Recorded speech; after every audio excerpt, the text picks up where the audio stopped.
So welcome everyone to this Menopause at Work network series event today on performance management and menopause. So for those of you that don't know, my name's Thea O'Connor and I'm the Director of Menopause at Work that actually pioneered the introduction of menopause awareness to workplaces about 7 years ago when people actually didn't want to talk about it very much. So it's awesome to see so many people fronting up today actually happy to talk about this. So at these free quarterly events, they're designed to support those of you who are in-house trying to increase the menopause literacy of your workplace. So we might be featuring latest research or case studies or have guest presenters on hot topics like we do today. And I'll be introducing our guest presenter shortly. I have been really interested to know how many of you actually do have direct experience of the topic that we're talking about today. And hence, why I've got the poll running there. So I'll just give you 30 seconds more if you haven't had a chance to answer that. I'd love you to do that because I'd like to know if we've got some experience in the room, which of course, we can draw on as we go. For those of you, and it is the majority, I can see with the poll here, who are saying, look, I actually haven't had experience of either managing someone who is going through menopause or nor have I been an employee being performance managed. So if you're in that category, if you haven't had experience of either of them, do you reckon you can jot in the chat box? So what got you here today? So let's have a look at the poll. Can you see the answers there, Michelle, to that poll? Is that coming up all right for you? So we can see 7% have said, yeah, I've been a manager who's performance managed a menopausal person. Okay, so we've got some experience to draw on. We've got a few, 12% who have also been performance managed as someone experiencing menopause. And you've also, we've got about an equal number of managers who's performance managed someone who you suspect might be going through menopause. Okay. Awesome. And for those of you who haven't had experience, I've had some chats with people before today and they've said, no, I haven't had the experience, but I can see how that situation could easily arise. And I would really love to get ahead of the game and actually, get some guidelines. So thanks so much for sharing that. Okay, so just to set the scene for today's topic. So, supporting managers to support their people, whatever they're going through, but including menopause, let's focus on that for now, really is at the heart of promoting well-being in your organisation, but it's also at the heart of becoming menopause friendly. So last month, I had the pleasure of hosting a menopause roundtable with some selected clients who are really active in this area, and also global thought leader, Professor Kathleen Riak, who's chair convener of the International Guidelines of Menopause and Menstruation in the Workplace, which are going to be released in just a few months. And she gave us a quick snapshot of what the research is telling us about do's and don'ts. And when it comes to do's, in terms of how to invest your money, she said if you had £50,000 to spend on menopause, she's from the UK, and wouldn't it be nice to have that much? But she said I would spend 40,000 of it, so 4/5 of it, on training your managers. So that's how important it is to support your managers if you want to create a menopause-friendly workplace. And I can vouch for the impact of conducting manager training, which I've been doing for 7 years now. Just give me a little moment there. My mouse is getting a bit glitchy. So this is just evaluation. I've just pulled out data from about 500 managers who've undergone my training. And you can see what an enormous impact it can have in increasing a manager's confidence in being able to have a supportive conversation and put in place some reasonable accommodations. So this stuff works. But it also does bring up some curly questions. And one of the curly questions that have come up in my training is like this whole issue around performance management. And I think one of the reasons why it's particularly a bit tricky is that menopause has been shrouded in so much ignorance for so long that the employee themselves might not even know that they're going through menopause. Or if they do, they might be scared to speak up. The manager might suspect they're going through menopause, but isn't quite sure, or they could be completely oblivious. And that can all lead to downstream consequences, which often don't end well. So as a manager, what do you do if you think someone might be influenced by being impacted by menopause, but you're not sure? You're the one that's responsible for both well-being and productivity. So it's kind of not necessarily straightforward. And that's why I was really happy to bring in a little bit of help. And that's now where I'm going to introduce our presenter for today, Michelle McFadyen. And I couldn't think of anyone better to speak on this topic because she's just got the perfect blend of expertise in both leadership and workplace wellbeing. So you would have read her bio, and you can see that she's held quite senior leadership roles, particularly in local government. She's been the CEO of 3 Queensland councils, and she's also happened to be the deputy GM at the Bellingen Shire Council, where I live. So she knows what it's like to be responsible for performance. And she's also a midlife woman, and she's been through menopause as well, so she knows that experience.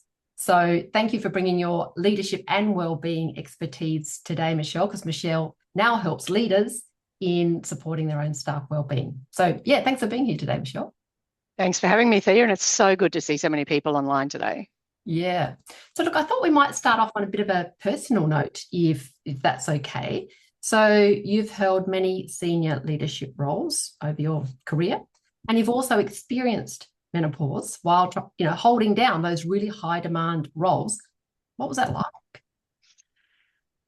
Well, Thea, I think for the most part it was messy and confusing and somewhat sort of undermining. I'd personally had no exposure to menopause before I myself was in it. My mum died well before she reached that stage in her life, so it was never really something that I prepared for or had sort of been around in my life. So I won't pretend that for me it was, a nice little neat list of symptoms either. I was in, as you mentioned, really senior positions, CEO, deputy general manager roles. I was leading meetings. I was leading teams. I was speaking at public forums on a regular basis. So I was really not in a position where I could allow these symptoms, in my view, to impact what I was doing, particularly in the moment.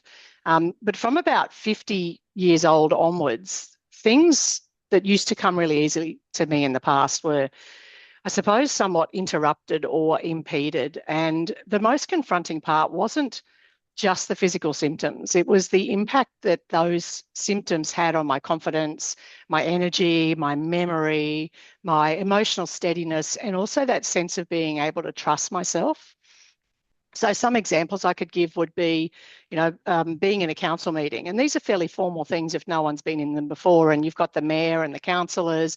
Most of the time you have a gallery of the public who are in the forum as well. And I would be speaking to a report and I'd literally forget what I was saying.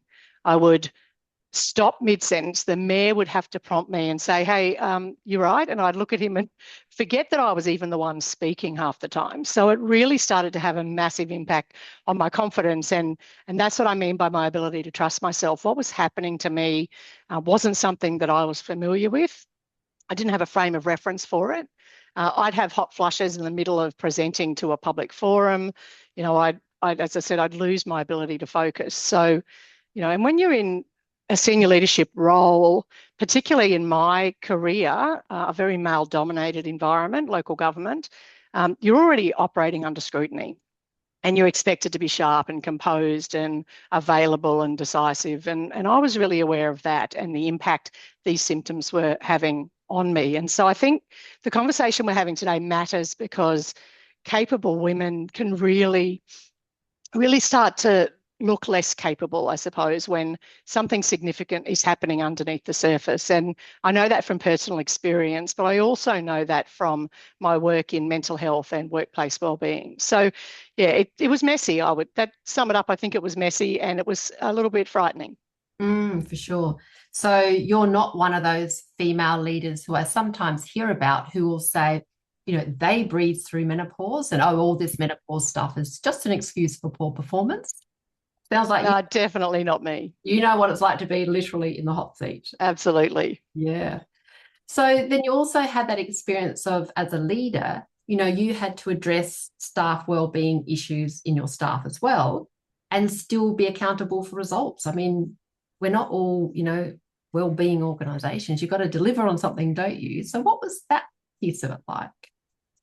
Look, I think it's fair to say that it's never simple addressing wellbeing issues and holding team members to account for their performance at the same time. But I think right now, at least in the span of my career, being a manager and dealing with performance and well-being issues is probably about as challenging as it's ever been. And yet at the same time, this is something that as leaders, we still need to have the courage to address in a really effective and timely manner. I know it can be hard, especially if we suspect that there's something underneath the surface at play. But to use that as a cop-out for not doing anything, I don't think is fair. And this is where, with all the work I do with leaders, this is where leaders really need to step up. We're not employed as leaders to be endlessly nice. We are employed to lead. And that means we have to balance our care about people with our care about results. I think the mistake that we make is thinking that those two things are in conflict, but they're not. A good leader can say, I care about your well-being, and I also need to talk to you about what's happening with the work. That sentence alone could probably prevent a lot of workplace issues. We sometimes feel like we're not being kind or not being caring if we have to call out performance. But compassion and accountability, they're not enemies. We can have them coexist. And in fact, to be a good leader, you must have them coexist. And the goal, I think, is to have the conversations really early so that we can provide support if necessary and address the accountability in terms of performance. So for me, the process as a leader didn't start, and I'll get onto this a bit more as we go through the day, Thea, but the conversation doesn't start when I have had to have a performance conversation. It starts way earlier than that. It starts with regular one-on-ones, with check-ins, and with relationship building with my team. But one of those things, I think they say it's simple, but it's not easy. Yeah, sure. I love what you said about, was it compassion and accountability? Mm-hmm. Yep, they're not enemies. And they're not enemies. No, that's fun. And now in the work that you do, you're often supporting leaders to support their staff well-being. On the ground, what are you hearing from your leaders? Like, what are their biggest challenges in this space?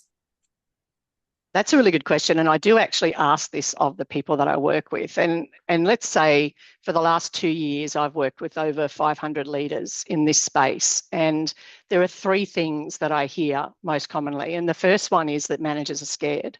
They're actually scared of saying the wrong thing. They're scared of being accused of discrimination or upsetting the person or making it worse. And this goes for all performance issues, not just ones that may or may not be related to menopausal symptoms. The second one is that many managers haven't built the basic leadership habits that make those conversations easier. So they don't have regular one-on-ones with their direct reports. They're not documenting properly. They're not setting clear expectations. And then they're shocked when the issue becomes a drama. And the third one would be that leaders and staff are confusing flexibility with a kind of open-ended free-for-all.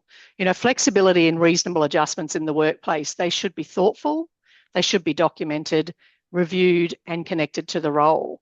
One of the mistakes we make is that we don't put an end date to some of these adjustments or some of these flexibility kind of arrangements.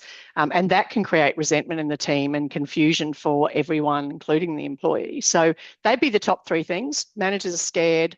They don't have the basic leadership sort of habits in place, and we're confusing flexibility with sort of an open-ended free-for-all. I wonder if anyone on the line as managers can relate to that feeling scared of doing the wrong thing and putting your foot in it. And I imagine some people can. Have you got any examples that leaders have shared with you around this struggle to uphold standards while they're kind of... Look, I think there's various examples. When I say leaders are scared, what they're telling me is that they're seeing another manager, a mate who might be in the same organisation, take action around performance or accountability and then be hit with some sort of retaliatory bullying complaint or that's not fair kind of stuff coming back up through the organisation. And so a combination of not having good leadership habits, not having good documentation, not having good relationships can lead to leaders feeling that they can't have these conversations at all for fear of what might happen in return. An example I have personally is at a council that I worked at, and this is one that doesn't have a simple, we could have done this better. It's kind of lesson out of it, but it is it goes to show some of the dilemmas that we deal with as managers and leaders in workplaces today. And briefly, I had a staff member who was in a front-facing customer service role. She was in a team of 5 people who rotated around various duties within that team. She came through her manager and then up to me to ask that she no longer serve customers because she didn't like to serve customers. And after explaining that that was part of her role as a customer service officer, she went back and continued in the role. A week later, however, she did present with a doctor's certificate stating that she had a mental health condition that prevented her, or at least would be exacerbated if she dealt with customers face to face. Now, we then had to make reasonable adjustments to take her off the customer facing part of the role. And you can imagine what that did in terms of the other staff members having to pick up that part of the role. Because of confidentiality in workplaces, of course, we couldn't share the information around why that person was not in the role doing the full duties like everybody else. The mistakes I think we made there was that we, well, it wasn't actually a mistake. I think what we did was we certainly had timeframes on the flexible or reasonable adjustments, but unfortunately the doctor's certificate continued to get renewed week upon week and month upon month. So we ended up needing to remove that person out of that area and second her into another role in order to make sure that the rest of the team could continue functioning, because there was a lot of resentment being built up. So when I say it's harder being a manager today than it ever has been, at least in my career, that's the kind of examples that I mean. You know, they're really difficult things for us to deal with, and sometimes there's no easy way out of those, or no easy solution to them. Yeah, and that consideration of how these adjustments might impact the team is a really important factor, isn't it? Yeah. Yeah, so I mean, I hope those listening can, you can hear that Michelle does know what it's like to manage those complexities. This isn't just Pollyanna stuff we're talking about today. So let's dive right into some menopause examples. But of course, what you're talking about and what we will talk about, it does apply to a lot of wellbeing issues, doesn't it? Yeah. So let's imagine that you are performance managing someone, a female employee, and you think menopause might be in the mix, but you're not quite sure. What do we do, or what do we don't do? I think it's a good question. I think before we even get to performance management, I'd be asking some upstream questions like, were there regular one-on-ones? Were the expectations clear? Were the changes in this person noticed early? Were support options discussed? What actions were recorded? Because if the first meaningful conversation happens when it's a formal performance management progression, then that manager's probably left it too late already. But regular one-on-ones for me, that's one of the things I bang on about all the time. They really matter because they create that normal rhythm for talking about workload, well-being, barriers and performance before anything sort of becomes loaded. When performance is dropping and menopause might be part of the picture, I think that it's important to focus on the work impact and not the suspected cause. So our job as leaders definitely does not include diagnosing menopause, but our job is to notice changes, to create safe conversations and to clarify expectations and remove any reasonable barriers, and hopefully keep the work moving. And I think I could drill it down to 6 steps. And the first one is notice the work impact. That's the number one thing, not the suspected cause. So really, it's not relevant, particularly at that point, whether it's menopause or a mental health condition or something else. The first step is to notice the work impact. And the second step there is, of course, ask and do not assume. The third step would be to clarify expectations and then explore the practical adjustments as step 4. Document the agreement. This is really important and one of the things we don't do well as managers.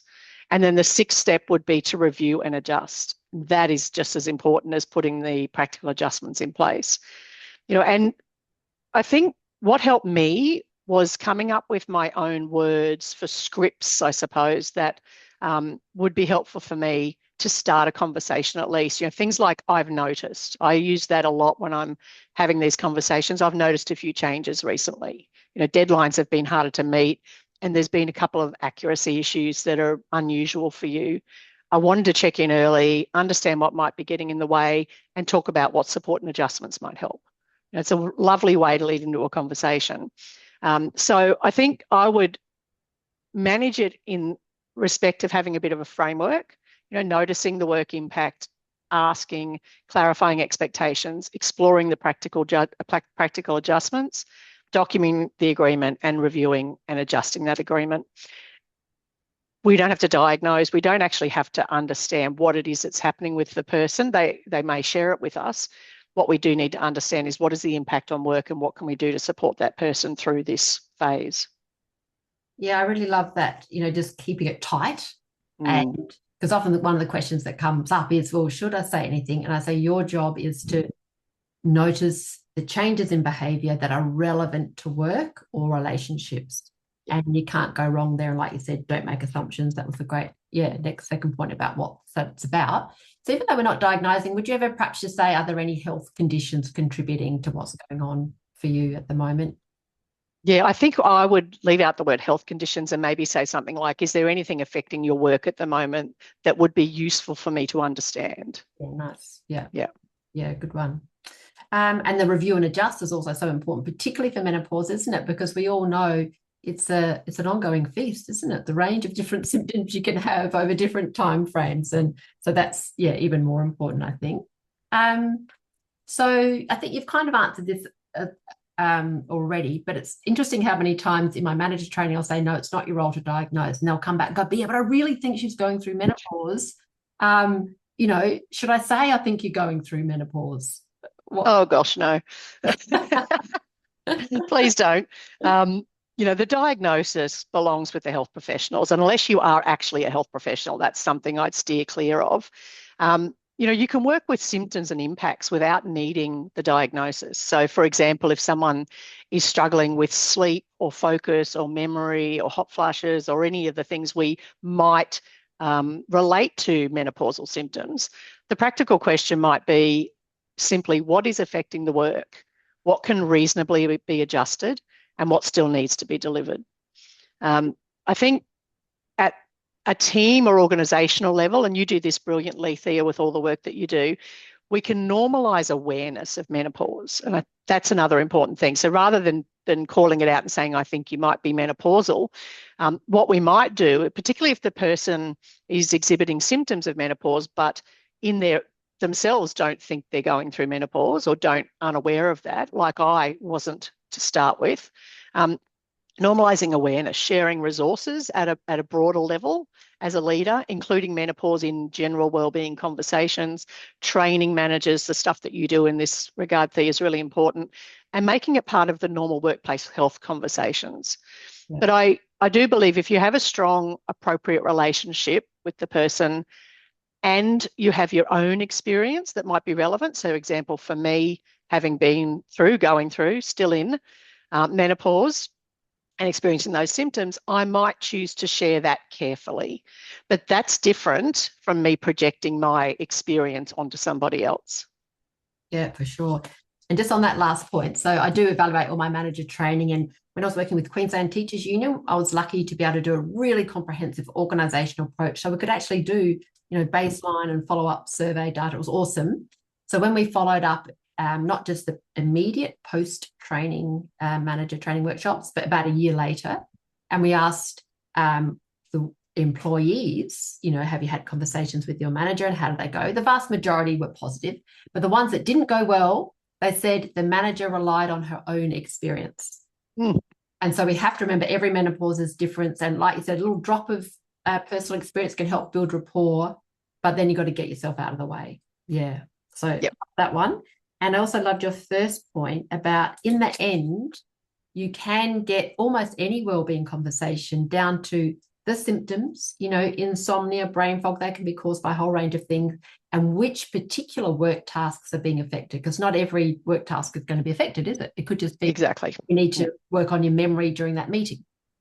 So we can get this right down. We can almost de-identify it from the condition, down to symptoms and tasks. And then your second point, I love that as well. about highlighting the importance of just creating general awareness about menopause so that everyone might be more aware and the woman might be able to identify the symptoms in herself. So the first action I encourage managers to take after the training is just go back and talk to your team, share some fact sheets, just say you just did this training so they know it's something that you can talk about, but you're not singling out individuals. So thank you for those 3 tips. Symptoms and tasks, let the team know, and don't over rely on your own personal experience. You mentioned at the beginning some of the things that leaders were struggling with, in that they were sometimes letting flexibility slide into a never-ending free for all. Can you talk a little bit more about just how far should you go with flexibility or whatever other accommodations you're putting in place? I mean, how long is a piece of string? When do we call things and say, look, this, you clearly can't fulfill the inherent requirements of the job? Any thoughts there? Thanks. I do have some thoughts, and this is an area that I see and have seen myself, and am guilty of to some extent as a leader myself, is just having this as it's a black hole. The flexibility becomes a black hole, and it just continues to be pushed to the point where you don't know where to go with it. And I think ultimately the answer depends on the person, the role, the symptoms, the risk, and the operational impact. But flexibility, like I said, it shouldn't be a black hole. It should have, I think, 4 key things. So when I say flexibility, I'm talking about reasonable adjustments as well. The 4 things it should have is a clear purpose. Why is this adjustment necessary? What is the purpose of it? A reasonable time frame, a review point, and then a link back to the work requirements. And I think when we make these reasonable adjustments or create this flexibility for a person, if we're clear about those 4 things, then we are able to continue to review, because that's part of it, the review point, and link it back to the work requirements. The flexibility or the reasonable adjustments are there for a reason, the clear purpose, and that is to enable this person to do the job or do the job better, given the current circumstances that they're experiencing. And if menopause or another health issue is clearly part of the picture, we should be dealing with that first before we charge into any kind of performance management, in any formal way. That might mean we have to pause and get some advice, maybe make temporary adjustments and review. But I do a lot of training around mental health in the workplace, and this is the same advice I give for people or managers who say, I think there may be, or maybe there is some sort of mental health issue underlying here. And my advice is always that we need to deal with that first, the wellbeing issue first, before we charge into performance management. But in saying that, support doesn't mean parking performance expectations forever. You pause, you understand, you support, you adjust, and then you review. So we've got lots of possible adjustments: flexible start and finish times, temporary work from homes, reduced exposure to heat or stressful environments. Each of those will be dependent on the person, the role, and the symptoms. But again, the 4 things I think are important: clear purpose, reasonable time frame, a review point, and a link back to those work requirements. And I guess if that's mapped out clearly in conversation between the manager and the employee, then there's going to be no surprises, are there, when we link back to work requirements? So Absolutely. Nothing's being jumped on them.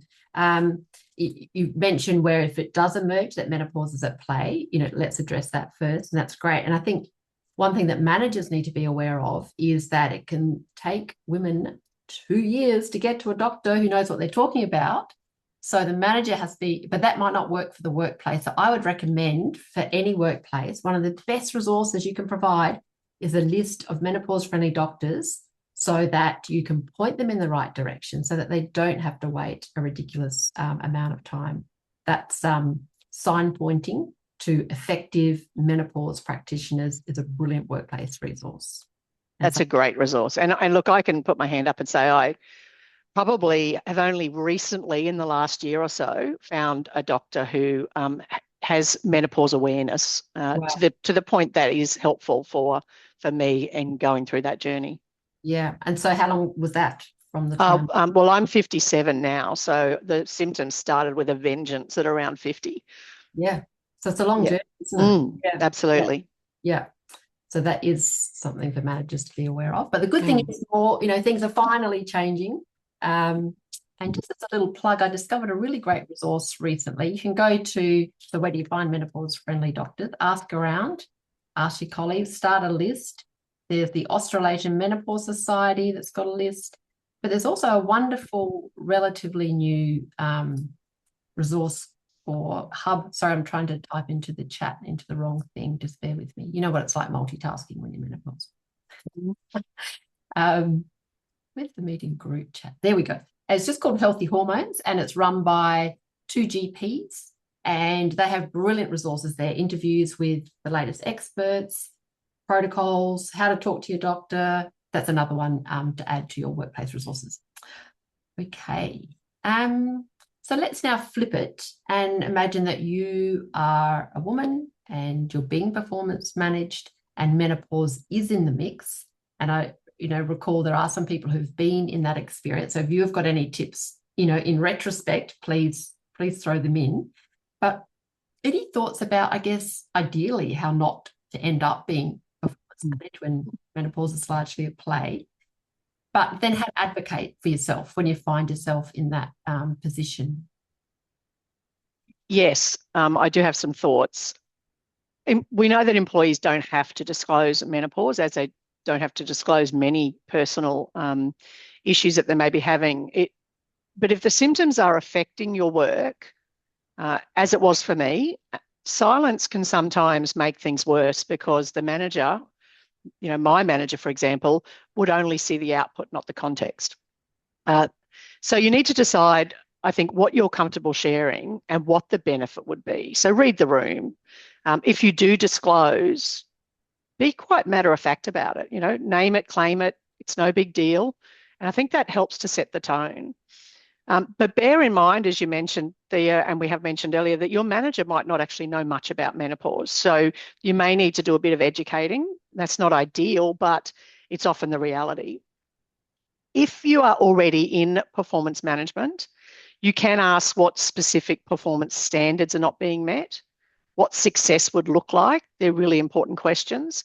And also what support is available and whether reasonable adjustments or a review period can be considered before the process escalates.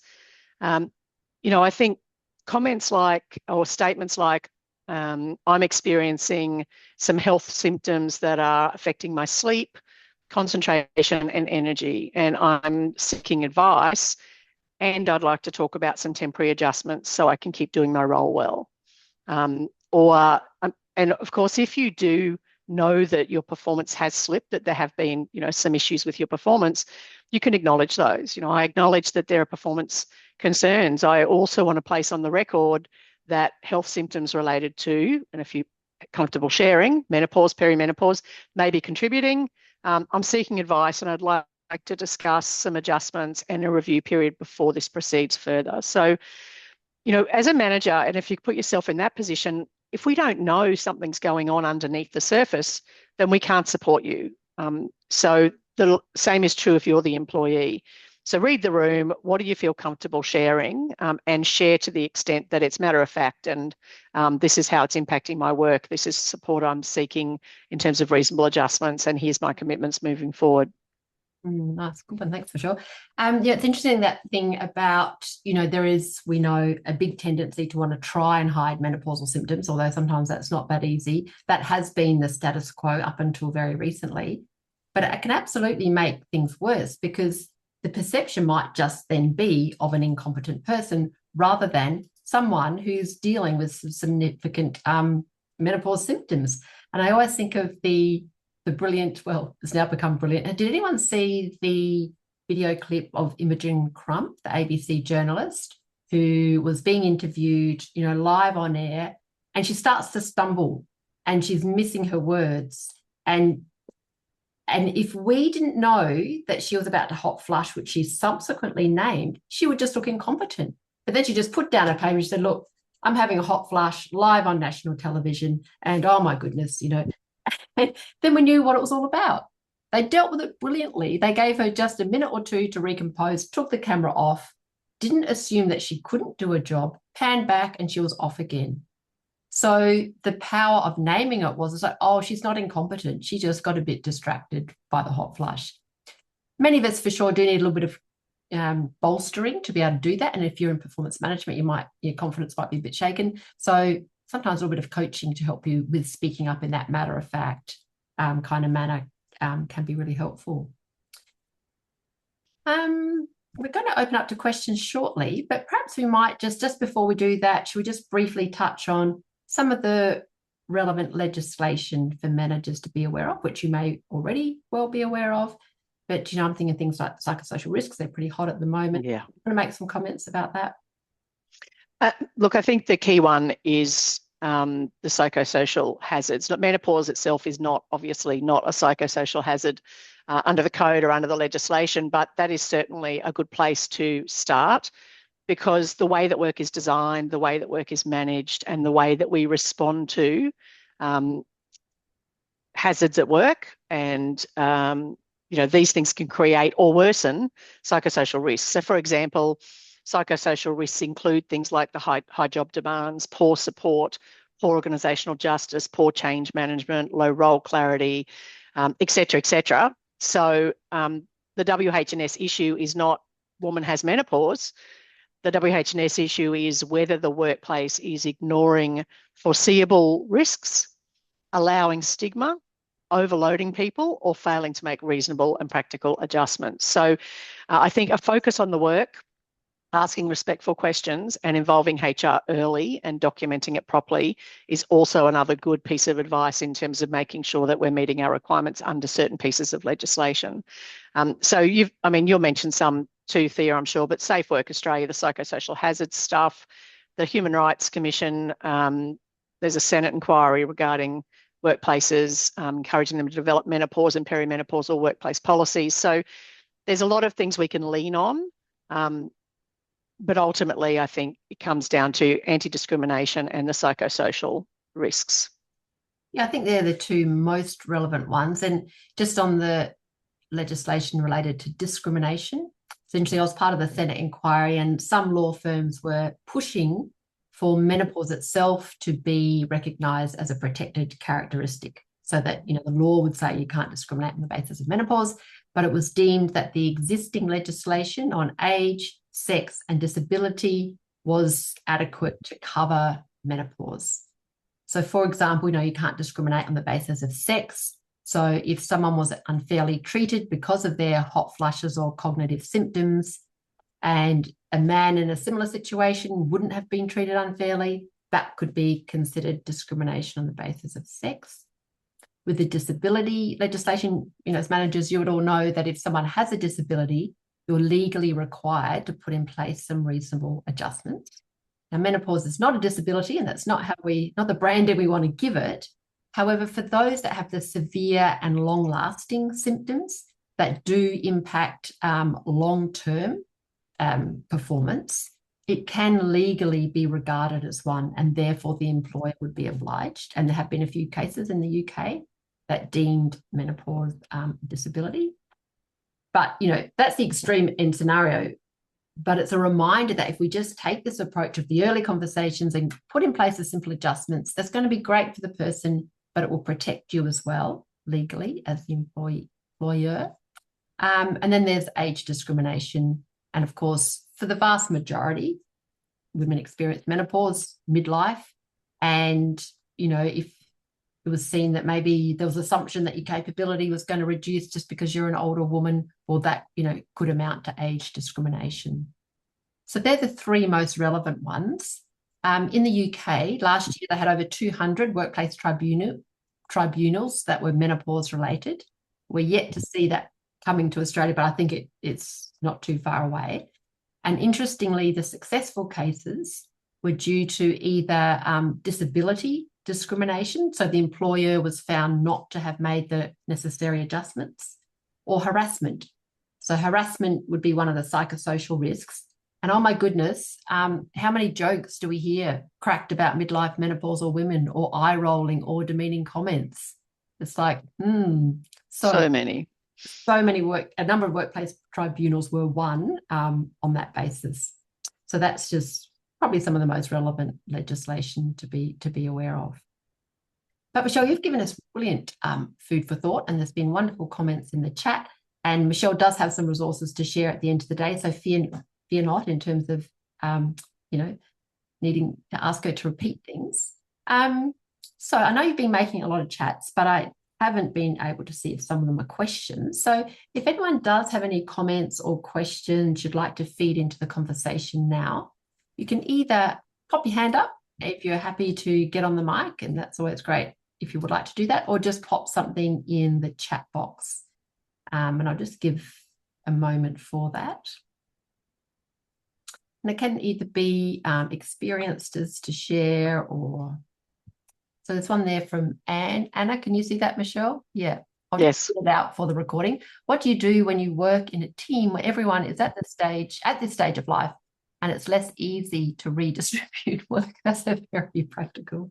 I feel you, Anna. I feel you. Mm. Look, I think, again, it's about coming back to what is the impact on the work, what reasonable adjustments can be made. Sometimes a reasonable adjustment is we've got to not do the work. We've got to reprioritize. We've got to push things back, because if everybody is at capacity for the time or the state that they are in at that point in time, then and redistributing work is not reasonable, then we need to look at the individual person and say, well, what can we push back? How can we reprioritize? What's the impact? What's the adjustments that we can make with that, of course, that review and that check-in? It's a difficult one. Yeah. But again, this also points to the importance of perhaps working out adjustments on a team basis. Is there a way that we can share things? Your strength might be different to mine. Your vulnerability might be different to mine. You might be better in the morning. I might be better in the afternoon. Yeah. For sure. Yeah. Thanks, Anna.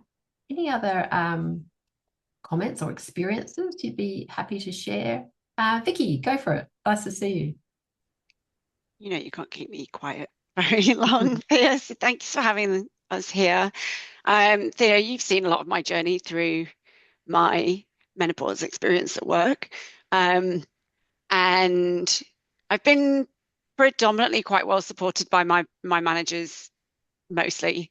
And I took a step out of a leadership role just over a year ago because it was just getting too much. I think you saw me during that time and it wasn't really working. So I chose to go back to an individual contributor role. And there's still impact on my performance. And I'm kind of teetering on the edge of probably being on a performance review soon. And whilst I've spoken a bit to my manager about what I'm dealing with, I'm finding it really hard to kind of quantify the impact that it's having on me actually doing my job. And being in a sales role as well, there is, that extra, I don't know if it's any more pressured than any other role, but there, I am really existing in the business for one thing and one thing only. And I kind of get that if I'm not doing that, then why are they continuing to have me on board? And I've been a leader and I've performance managed team members as well. So I see both sides of it. But I think in terms of struggling, like how to quantify the impact, do you have any guidance of where I could maybe start to assess that ahead of any conversation that I'm having with my seniors? Other than something quite subjective, and obviously vary for different roles. Not off the top of my head. Do you have anything, Michelle? Firstly, thank you, Vicky, for your vulnerability and sharing that. It's a really important point because I mentioned earlier, we see a lot of really clever, really successful women leaving leadership roles or leaving the workforce entirely because of these symptoms. And, I was nearly one of them in terms of leaving. I think I agree with Thea in that, it's likely to be subjective, but if you have performance stats of your own in this role or in a similar role prior to the symptoms of menopause impacting you, they might be a good comparison tool or a benchmarking tool. The other thing I would think about is for you having a real, and you might have already done this, having a really deep think about what would it be that might help you to be able to perform better or to meet some of these KPIs that are going to be in your performance plan, if you have one, or even just in your normal KPIs throughout the year. What are the things that the workplace could do that they may not be doing already, or what could you do that you're not doing already? I mean, I might be preaching to the converted, and you've probably been through this journey. It sounds like you're well into it. I think documenting some of the actual symptoms and what they do in terms of impact of the way you can do your work. So for me, I could say the hot flushes that I'm experiencing prevent me from being able to lead a workshop because I can't hold my train of thought once a hot flush comes. And therefore, what can I try to do around that? It might be that I co-present with somebody else in my line of work rather than me being the only person presenting. I co-present and I have a secret signal where I touch my ear or something when a hot flush is coming, and I hand over to my co-presenter. So what are some maybe out of the box novel ways that you could think about that could meet the needs of both the organisation? Because you said it really clearly there, you know, you are employed to reach some sale targets, I'm imagining. And so the organisation has a right to expect that that will be done reasonably. What can you do to try and meet their goals, and what can they do to try and also meet your goals? I wish I had something more concrete for you, but I don't. No, that's helpful. Thank you. And certainly the prior metrics I think is very useful, because yeah, I do have those. I've been with the company nearly 8 years, in an individual contributor and a leadership role. And I did try really hard to stay in the leadership role for, you know, I'm a big advocate of having more women in leadership, but it just wasn't workable for me. And as Thea knows, I've been pretty vocal in the organisation generally around menopause awareness and health.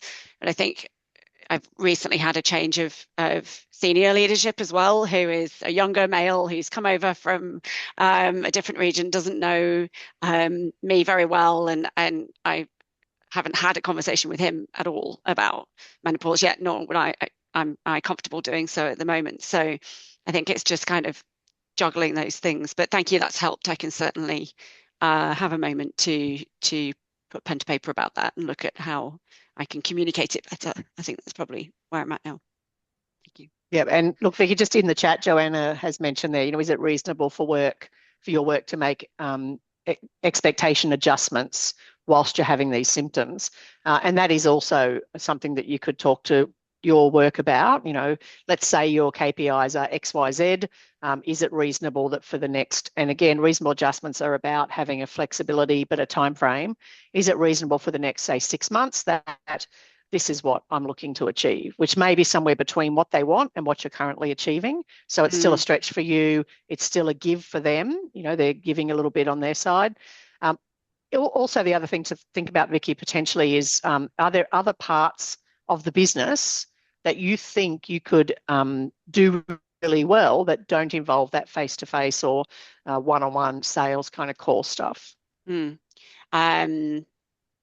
don't have a lot of that, unfortunately, where we are, but yeah, it's worth considering. Yeah, thank you. Appreciate that. Thank you. The other thing I'm thinking about when I'm hearing you speak, Vicky, is what a loss it is to organisations to have someone with deep expertise leave.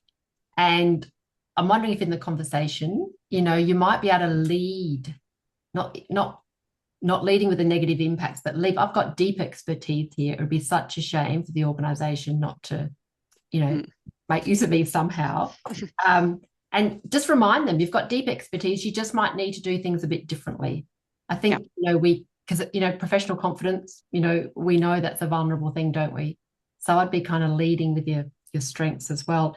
And also bearing in mind, I mean, I'm feeling this more as I'm getting both older and postmenopausal. There's such an important role for mentoring so that when you do leave, all that expertise isn't lost. And, you know, maybe there's some creative conversations you could open up around that.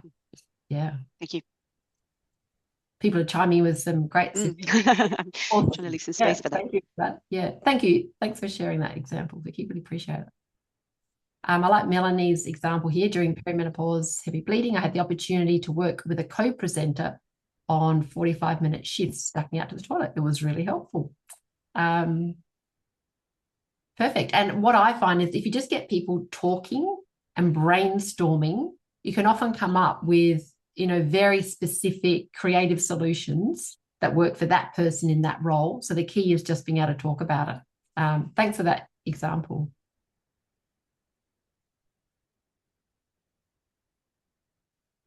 Joanna, I'm not quite sure. You said, is there a psychosocial discussion too available anywhere? Is that within the same organisation? I'm not sure. Yeah. Anyone else with any particular comments or questions before we start to wrap up?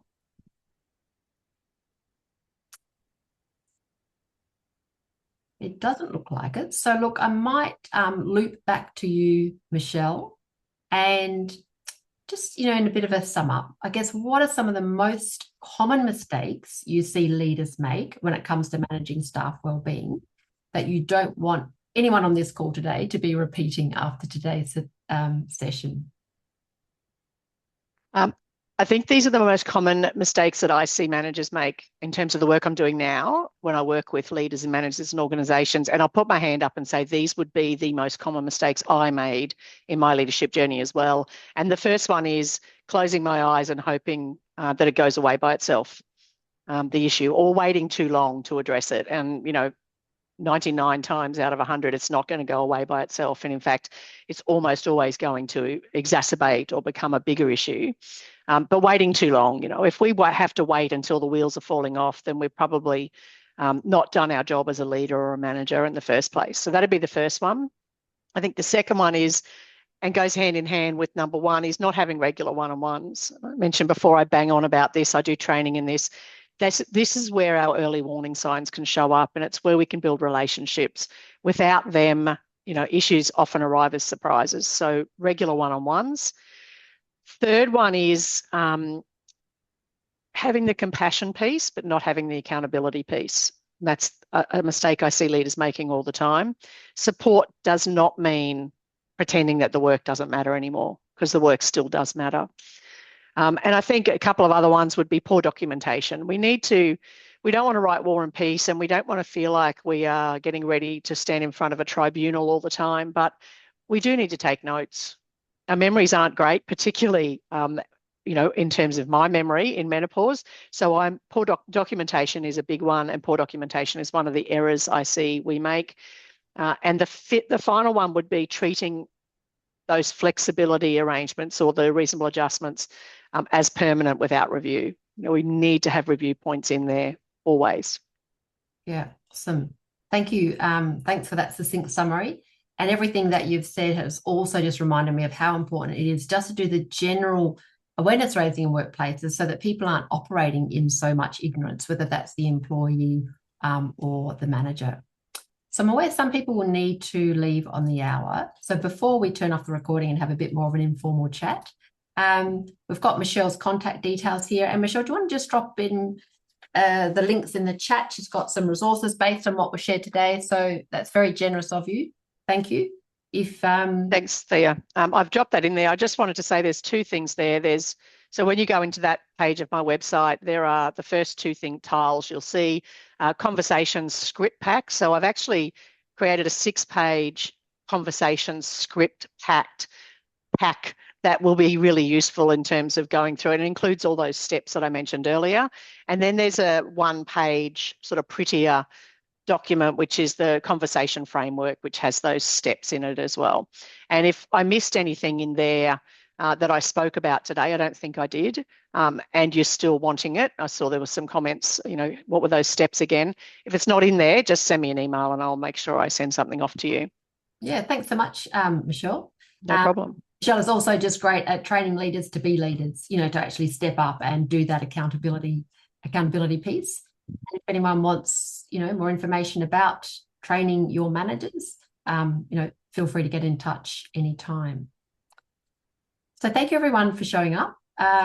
It's obviously a really important topic, but the more we can support managers to support midlife women, I think the better off everyone is going to be, but we can't just expect that managers know how to do it. So after today, you might like to think about how could you better support your managers.